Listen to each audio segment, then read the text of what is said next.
दोस्तों नमस्कार। आप सभी का एनएलएसएफ एजुकेशन हब में स्वागत है। आज हम स्टार्ट करेंगे एडीसीए कोर्स का सिलेबस। और इस कोर्स में आज हम लोग केवल इंट्रोडक्शन पर बात करेंगे कि एडीसीए करने के लिए कौन कौन से हमें टॉपिक पढ़ने पड़ते हैं, इसका क्या यूज है, आगे चलकर हमारा क्या इसमें बेनिफिट्स मिलने वाला है, वो सारी चीज़ें इसमें हम लोग पढ़ेंगे। तो चलिए स्टार्ट करते हैं। सबसे पहले आप ये समझिए कि एडीसीए कोर्स है क्या। देखिए, एडीसीए कोर्स एक डिप्लोमा कोर्स होता है, ठीक है। इस कोर्स में कंप्यूटर की बेसिक शिक्षा से लेकर के कंप्यूटर के अनुप्रयोगों, मतलब जितने भी टाइप के इसमें यूजेस होते हैं, उसकी उच्च स्तरीय शिक्षा प्राप्त की जा सकती है। इस कोर्स को 12वीं कक्षा के पश्चात किया जाता है। इसकी अवधि 1 वर्ष की होती है। अच्छा, इस डीसीए एडीसीए कंप्यूटर कोर्स के माध्यम से कंप्यूटर की बुनियादी शिक्षा और Photoshop, Corel draw, Tally, office, MS office जो एप्लीकेशन है इसके, इन सभी का कोर्स हम लोग इसमें पढ़ते हैं। इस डिप्लोमा के द्वारा कंप्यूटर से संबंधित कंप्यूटर ऑपरेटर जैसी शुरुआती नौकरियां प्राप्त की जा सकती हैं। एडीसीए कोर्स अब है क्या, अब इसके बारे में आगे हम लोग बात करते हैं। तो इस कोर्स की पश्चात विद्यार्थी अपना स्वयं का व्यवसाय भी शुरू कर सकता है, जिसमें साइबर कैफे खोला जा सकता है और जन सेवा केंद्र जैसे व्यवसायिक काम किए जा सकते हैं। साथ ही कंप्यूटर पर आधारित जितने भी ग्राहक सेवा केंद्र की योजनाएं होती हैं, वो भी अपना इस तरह का काम कर सकता है जो एडीसी कोर्स कर ले।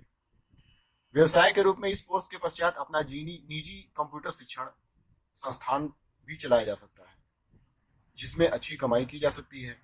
कुल मिलाकर कहा जाए तो कंप्यूटर पर आधारित युग में सुनहरा भविष्य बनाने के लिए यह कोर्स एक अच्छा विकल्प है। अब हम इसकी सिलेबस की बात करते हैं कि एडीसीए में कौन कौन से सिलेबस मौजूद हैं।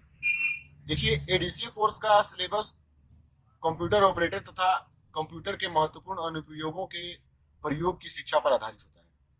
एडीसीए कोर्स के पाठ्यक्रम को 2 सेमेस्टर में विभाजित किया जा सकता है, जिसमें पहले सेमेस्टर में कंप्यूटर के ऑपरेटिंग, एमएस ऑफिस और नेटवर्किंग से संबंधित शिक्षा प्रदान की जाती है। अच्छा, वहीं दूसरी तरफ दूसरे सेमेस्टर में प्रोग्रामिंग लैंग्वेज के साथ साथ कंप्यूटर के महत्वपूर्ण अनुप्रयोगों जैसे फोटोशॉप, टैली, कोरल ड्रा के बारे में शिक्षा प्रदान की जाती है।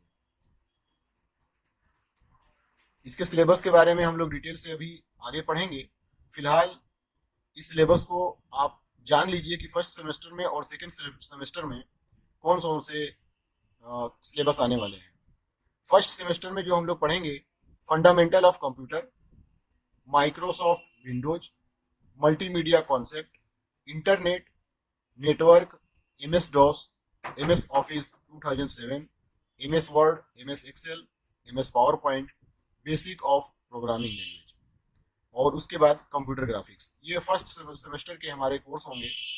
और दूसरे सेमेस्टर में जब हम लोग पढ़ेंगे तो उसमें आएगा विजुअल बेसिक, सी और C plus plus language, HTML programming language, Adobe Photoshop 7 version, Corel Draw 17 version, database management system, working with SQL, Tally 5.4, accounting system, page maker, website designing और कंप्यूटर फॉर्मेटिंग की हम पूरी इसमें जानकारी प्राप्त करेंगे।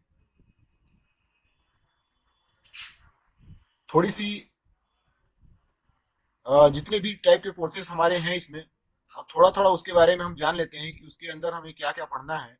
बहुत ज़्यादा ना समय लेते हुए बिल्कुल शॉर्ट में आपको केवल इस इंट्रोडक्शन क्लास में केवल बताया जाएगा कि कौन कौन से क्लासेस अभी, कौन कौन से कोर्स अभी जो है आप करने वाले हैं।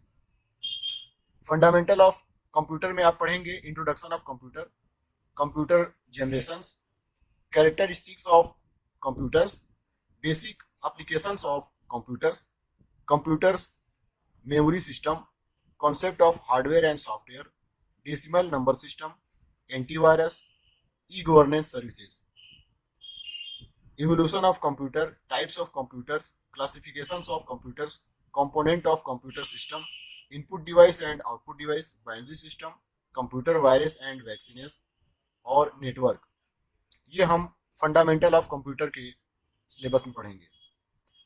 दूसरा जो हमारा सिलेबस था माइक्रोसॉफ्ट विंडोज, इसमें हम विंडोज के कुछ संक्षिप्त परिचय पढ़ेंगे, इंट्रोडक्शन विंडोज के प्रकार पढ़ेंगे, कौन कौन से उसके प्रकार हैं, types of MS Windows OS. उसके बाद हम लोग पढ़ेंगे वर्जन ऑफ माइक्रोसॉफ्ट विंडोज, कौन कौन से वर्जन है माइक्रोसॉफ्ट विंडोज के, फीचर ऑफ माइक्रोसॉफ्ट विंडोज, और उसके बाद पढ़ेंगे डिसएडवांटेज ऑफ माइक्रोसॉफ्ट विंडोज। उसके बाद जो हमारा सिलेबस है वो मल्टीमीडिया कॉन्सेप्ट का है। इसमें हम पढ़ेंगे मल्टीमीडिया का शॉर्ट इंट्रोडक्शन, उसके बाद कैटेगरीज ऑफ मल्टीमीडिया। उसमें देखिए दो तरह के मल्टीमीडिया हैं जिसको हम लोग आगे पढ़ेंगे, लीनियर मल्टीमीडिया और नॉन लीनियर मल्टीमीडिया। उसके बाद है टाइप्स ऑफ मल्टीमीडिया, जिसमें टेक्स्ट के रूप में मल्टीमीडिया हमारा होगा, ग्राफिक्स के रूप में होगा, एनिमेशंस के रूप में होगा, वीडियोस के रूप में होगा और ऑडियो के रूप में होगा।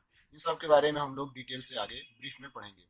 उसके बाद है हमारा अगला एप्लीकेशन ऑफ मल्टीमीडिया। इसमें 7 कैटेगरी हम लोग पढ़ेंगे, education, communication, medical, entertainment, marketing, social media और इंटीरियर डिजाइनिंग। उसके बाद एडवांटेज ऑफ मल्टीमीडिया और डिसएडवांटेज ऑफ मल्टीमीडिया। आगे का जो हमारा सिलेबस है वो इंटरनेट से संबंधित रहेगा। इसमें हम लोग शॉर्ट इसका डिटेल में पढ़ेंगे, इंट्रोडक्शन, www जो क्या होता है, www जो हम लोग किसी भी लिंक को खोलने से पहले उसकी जो हम लोग पाथ देते हैं उसमें www लगाते हैं, तो वो क्यों लगता है उसका भी हम लोग पढ़ेंगे आगे।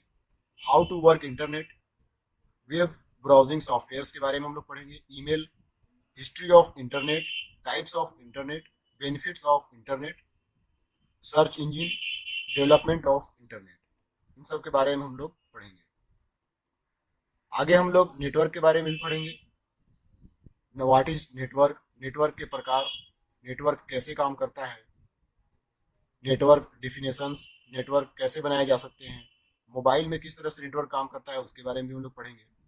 और नीचे में आप देख रहे होंगे world fast network speed list, कौन कौन से अभी हमारे पास नेटवर्क चल रहे हैं, उसकी क्या स्पीड है उसके बारे में हम लोग पढ़ेंगे। Fibre optical network, satellite network, 5G network, 4G network और 3G नेटवर्क। 2G नेटवर्क तो अब रहा नहीं, खैर उसमें भी हम लोग उसको आगे पढ़ लिया जाएगा। आगे चलते हैं, Microsoft DOS disk operating system, इसके बारे में हम लोग पढ़ेंगे। इसमें introduction of disk operating system, किस तरह से काम करता है, function of disk operating system, feature of disk operating system, rule of file naming in disk operating system, किस तरह से हम लोग किसी भी फाइल का नाम देते हैं डॉस में, ये हम लोग जानेंगे। कुछ कमांड्स नीचे दिए हुए हैं, आप देख लीजिए, कमांड्स ऑफ डॉस। डॉस के दो तरह के कमांड होते हैं, इंटरनल कमांड और एक्सटर्नल कमांड। कुछ कमांड्स हमने यहाँ दे रखे हुए हैं, बाकी बहुत सारे कमांड से हम लोग आगे पढ़ेंगे। इसके जितने कमांड्स हैं सारे कमांड्स के बारे में पढ़ा जाएगा। dir कमांड है, cd कमांड है, rd कमांड, cls कमांड और जितने भी कमांड्स होंगे आगे हम लोग पढ़ेंगे। आगे चलते हैं, उसके बाद हम लोग पढ़ेंगे माइक्रोसॉफ्ट ऑफिस। इसमें इंस्टॉलिंग ऑफ माइक्रोसॉफ्ट ऑफिस, किस तरह से इंस्टॉलेशन इसकी होगी, introduction of MS office, history of MS office, component of Microsoft office. Microsoft office के कौन कौन से कंपोनेंट हैं इसके लिस्ट दिए हुए हैं, Microsoft Word, Microsoft Excel, Microsoft power point, Microsoft access, Microsoft Outlook. उसके बाद हम लोग पढ़ेंगे यूजेज ऑफ माइक्रोसॉफ्ट ऑफिस और फीचर ऑफ माइक्रोसॉफ्ट ऑफिस। आगे चलते हैं, आगे जो हमारा लास्ट कोर्स रहेगा वो कंप्यूटर ग्राफिक्स का रहेगा। इसके बारे में कुछ हम लोग इंट्रोडक्शन लेंगे, उसके बाद पढ़ा जाएगा टाइप्स ऑफ कंप्यूटर ग्राफिक्स। दो तरह के कंप्यूटर ग्राफिक्स होते हैं, इंटरेक्टिव और नॉन इंटरेक्टिव। आगे हम लोग पढ़ेंगे applications of computer graphics, advantage of computer graphics, disadvantage of computer graphics. तो आज के लिए इतना ही था, जो एडीसीए कोर्स का जो शॉर्ट डिस्क्रिप्शन था, जितने भी तरह के कोर्सेज हैं, कौन कौन से उसमें हम लोग कोर्स पढ़ेंगे सिलेबस में, ये सारा उसका छोटा सा शॉर्ट डिस्क्रिप्शन था उसका। आगे की क्लास में हम लोग step by step first lesson से लेकर के आखिरी लेसन तक हम लोग पढ़ेंगे। तो चलिए इस वीडियो में इतना ही। न्यू लाइफ स्नेहा फाउंडेशन की तरफ से आप लोगों को धन्यवाद।